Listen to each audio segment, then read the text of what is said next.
Yes, I'm the manager at the Timmins and District Hospital of the mental health inpatient services. In my portfolio are the crisis services, so the emergency room crisis, along with the mobile crisis services. And tell me a bit about the Mobile Crisis Response Team. When was it formed and what does it do? So the Mobile Crisis Team is a collaboration between the Timmins and District Hospital and the Timmins Police Service, where we pair a mental health professional, either a social worker or a registered nurse, with a police officer to offer care to patients in the community who are experiencing a mental health crisis. We're offering the care that they require in the moment and in the place that they require it most. The program first started in September 2019. And when they are called to service, what is different about a response from the Mobile Crisis Response Team as opposed to if constables were to respond to the call for service? Having a trained professional on the scene assists police in determining whether an apprehension is absolutely necessary or whether the risks that are presenting to the officer can be negated through services or resources that are provided to the patient in the moment.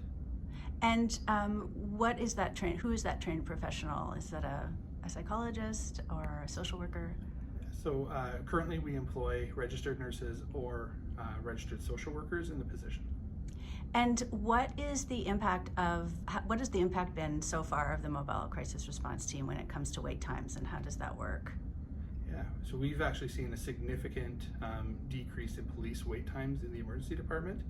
At the inception of the program in 2019, police could expect to wait up to 6 hours in the emergency department with a patient they had apprehended in community.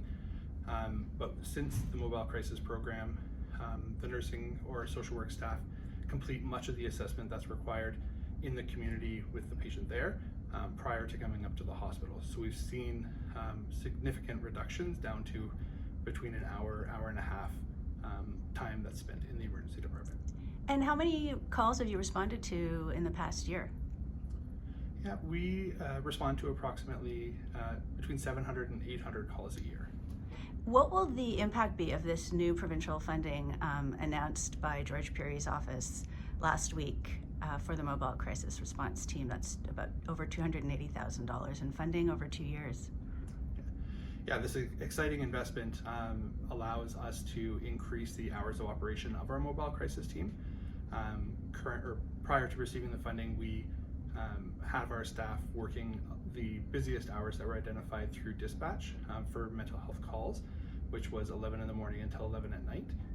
With this new funding, we're now going to be adding an extra body in to be able to cover the hours from around 7 o'clock in the morning all the way through till 11 o'clock at night.